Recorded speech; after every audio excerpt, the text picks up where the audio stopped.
Astro TV Aditya நேயர்களுக்கு வணக்கம். உங்கள் ஜோதிடர் முருகேசன் பேசுகிறேன். இன்றைய வீடியோவில் தனுசு ராசிக்காரர்களுக்கு இந்த மே மாதத்தில் என்னென்ன பலன்கள் நடக்க இருக்கிறது என்பதை பற்றி தான் இன்றைய வீடியோவில் நாம் பார்க்க இருக்கிறோம். தமிழுக்கு பராப வருடம் சித்திரை மாதம் 18ஆம் தேதி முதல் வைகாசி மாதம் 17ஆம் தேதி வரை, ஆங்கில தேதிக்கு மே மாதம் 1ஆம் தேதி முதல் 31ஆம் தேதி வரை. தனுசு ராசிக்காரர்களுக்கு இந்த மே மாத கிரக நிலவரங்களை பார்த்தோமானால், ராசிக்கு 3ஆம் இடத்திலே ராகு, 4ஆம் இடத்துல செவ்வாய் சனி, 5ஆம் இடத்துல சூரியன் புதன், 6ஆம் இடத்துல சுக்கிரன், 7ஆம் இடத்துல குரு, 9ஆம் இடத்துல கேது சஞ்சரிக்கிறார்கள். அதே போல இந்த மாத கிரக பயிற்சிகளை பார்த்தோம்னா, மே 11ஆம் தேதி செவ்வாய் ராசிக்கு 5ஆம் இடத்துல ஆட்சி பலத்தில் அமர இருக்கிறார். மே 14ஆம் தேதி சுக்கிரன் ராசிக்கு 7ஆம் இடத்துல வந்து உங்கள் ராசியை பார்க்க இருக்கிறார். அதே மே 14ஆம் தேதி புதன் பாருங்க ராசிக்கு 6ஆம் இடத்துல அமர இருக்கிறார். மே 15ஆம் தேதி சூரியனும் 6ஆம் இடத்துல அமர இருக்கிறார். இதுதான் பாருங்க இந்த மாத கிரக பயிற்சிகள். இப்போ தனுசு ராசிக்காரர்களுக்கு இந்த மாதம் எப்படி இருக்கும் பாருங்க. தனுசு ராசிக்காரர்களுக்கெல்லாம் உங்க ராசிக்கு அதிபதினு சொல்லக்கூடிய குரு பகவான் ராசியை பார்த்துட்டே இருக்கிறார். கிட்டத்தட்ட ஒரு வருட காலமாக பாருங்க குரு பகவான் 7ஆம் இடத்துல வந்து உங்க ராசியை பார்த்துட்டு இருக்கிறாரு. அடுத்த மாதம் ஜூன் மாதம் 1ஆம் தேதியிலிருந்து பாருங்க ராசிக்கு 8ஆம் இடத்துல உச்சபலத்தில் அமர இருக்கிறார்.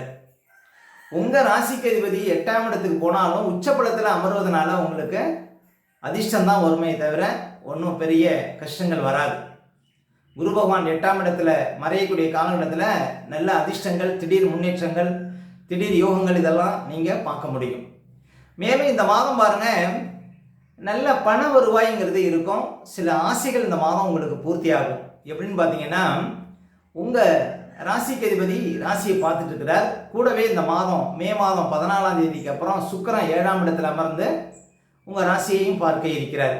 அப்போ உங்கள் ராசிக்கு அதிபதியும் லாபாதிபதினு சொல்லக்கூடிய சுக்கிரனும் இருவரும் சேர்ந்து 7ஆம் இடத்துல வந்து உங்கள் ராசியை பார்க்கறதுனால பாருங்க பல பிரச்சனைகளுக்கு இந்த மாதம் தீர்வு கிடைக்கும் அப்படின்னு சொல்லலாங்க. தனுசு ராசிக்காரர்களுக்கு இந்த இழுபறியாக இருந்த சில காரியங்கள் இந்த மாதம் நடந்தேறுங்க. அதே போல் திருமண வயதில் இருப்பவர்களுக்கு பாருங்க நல்ல வரன் அமைவதற்கு வாய்ப்பு இருக்கு. அதே போல் உங்கள் அக்கௌண்ட்டில் பணம் ஏறுவதற்கு வாய்ப்பு இருக்கு பாருங்க. அதாவது வராத பணம் எல்லாம் இந்த மாதம் வந்து சேரும் அப்படின்னு சொல்லலாம். அதே போல் உத்தியோகம் சார்ந்த ஏதாவது பிரச்சனை இருந்தாலும் அந்த பிரச்சனைகளுக்கு ஒரு தீர்வு கிடைக்கும். அதாவது முக்கியமாக உங்களுடைய கஷ்டங்கள் விலகக்கூடிய ஒரு மாதமாக இந்த மே மாதம் விளங்கும் தனுசு ராசிக்காரர்களுக்கு. அதாவது லாபாதிபதியும் உங்கள் ராசிக்கு அதிபதியும் சேர்ந்து 7ஆம் இடத்துல வந்து உங்கள் ராசி இந்த மாதம் பார்க்கறதுனால லாபாதிபதிங்கிறவர் நம்முடைய கஷ்டங்களுக்கு தீர்வை கொடுக்கக்கூடியவர். அப்போ எல்லா பிரச்சனைகளுக்கும் ஒரு முடிவை சொல்லக்கூடியவர் பாருங்க லாபாதிபதி. அவர் வந்து உங்கள் ராசிக்கு அதிபதியோடு இந்த மாதம் இணைகிறார். அப்போ மே 14ஆம் தேதியிலிருந்து மே மாதம் 31ஆம் தேதிக்குள்ள எதிர்பார்த்தது தனுசு ராசிக்காரர்களுக்கு நடக்கும் அப்படின்னு சொல்லலாம். அதே போல் தனுசு ராசிக்காரர்களுக்கெல்லாம் பாருங்க 4ஆம் இடத்துல செவ்வாய் சனி சஞ்சாரம் செய்கிறார்கள். அப்போ 4ஆம் இடத்துல செவ்வாய் சனி அமர்ந்து 10ஆம் இடத்தை பார்க்கறதுனால உத்தியோக ரீதியாக சில சிரமங்கள் கஷ்டங்கள் இருந்தாலும் குரு பகவான் ராசியை பார்த்துட்டு இருக்கிறதுனால அந்த சிரமங்கள்லாம் குறையும் அப்படின்னு சொல்லலாம். அதே போல் 4ஆம் இடத்துல செவ்வாய் சனி சஞ்சாரம் செய்வது தாயாருடைய ஆரோக்கியத்தில் கவனம் செலுத்தணும். அதே போல் பெருசாக எதுலையாவது முதலீடு போட போகிறீங்க அப்படின்னா அதில் உங்களுக்கு அனுபவம் இருக்கான்னு பார்த்து செய்யணுங்க.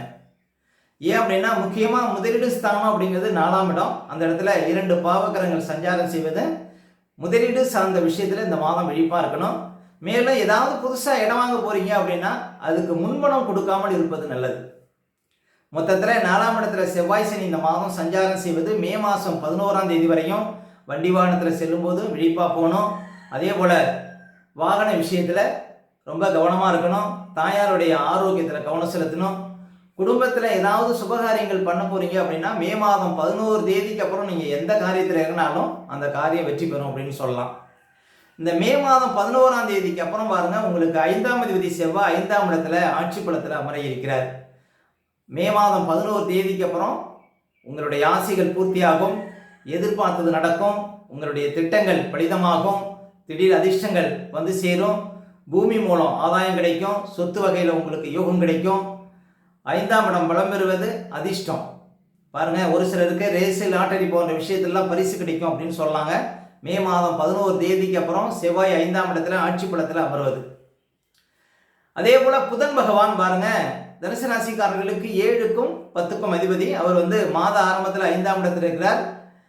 மே 14 தேதிக்கு அப்புறம் 6ஆம் இடத்துல அமர இருக்கிறார். மே ஒரு 14ஆம் தேதிக்கு அப்புறம் பாருங்க வேலை இல்லாதவர்களுக்கு புது வேலை கிடைப்பதற்கான வாய்ப்புகள் உண்டு. அதே போல மிகப்பெரிய புண்ணியஸ்தலங்களுக்கு சென்று வரக்கூடிய யுகத்தெல்லாம் கொடுக்கும்.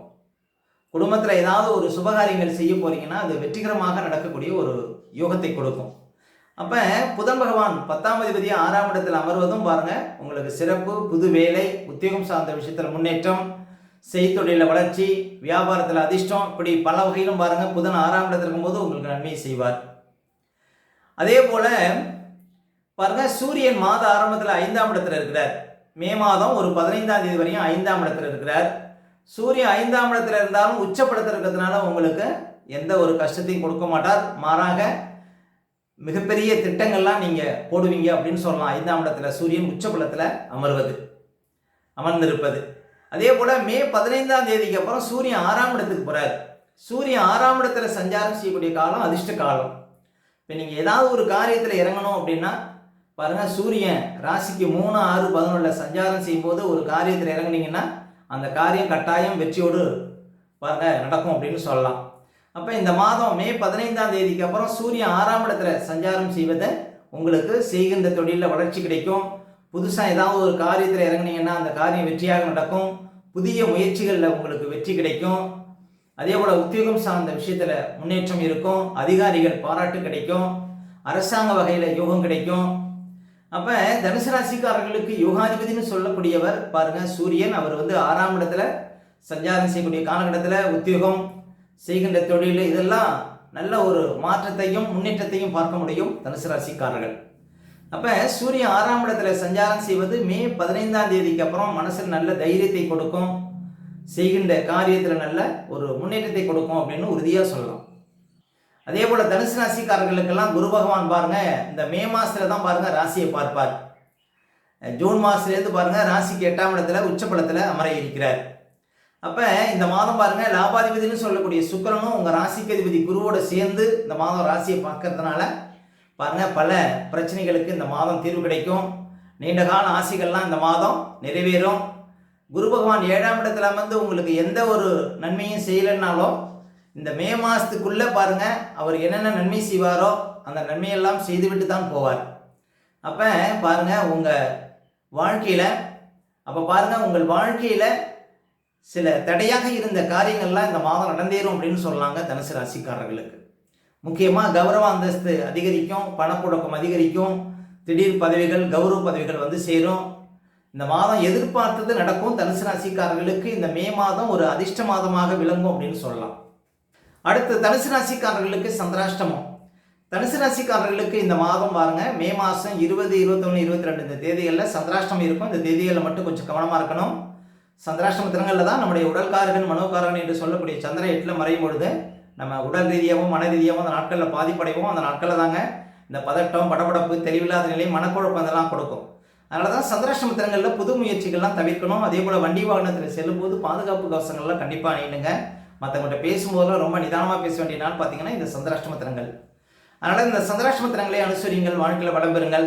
மேலும் தனுசு ராசிக்காரர்களுக்கு இந்த மாதம் எந்த தேதிகளில் பணப்புழக்கம் ரொம்ப சிறப்பாக இருக்கும் அப்படின்னு பார்த்தீங்கன்னா மே 1, 2, மே 6, 7, மே 10, 11, மே 17, 18, 19, 20, மே 27, 28, 29 இந்த தேதிகளில் நிறைய பணப்புழக்கத்தை பார்க்க முடியும் தனுசு ராசிக்காரர்கள். மேலும் உங்களுடைய சுய ஜாதகத்தை நீங்கள் பார்க்கணும் அப்படின்னா திரையில் தெரியக்கூடிய நம்பருக்கு கான்டாக்ட் பண்ணுங்கள். உங்களுடைய பிள்ளைகளுக்கு புதுசாக ஜாதகம் எழுதணும் அப்படின்னாலும் அந்த நம்பருக்கு கான்டாக்ட் பண்ணுங்கள். ஓகே, இந்த வீடியோ பிடிச்சிருந்தா ஒரு லைக் கொடுங்க. உங்கள் கருத்துக்களையும் கேள்விகளையும் கமெண்ட்ஸில் பதிவிடுங்க. இன்னும் நம்ம பல வீடியோ கொடுக்க இருக்கிறோம். நம்ம சேனலை சப்ஸ்கிரைப் பண்ணுங்கள். பக்கத்தில் வர பெல் சிம்னி கிளிக் பண்ணுங்கள். நன்றி, வணக்கம்.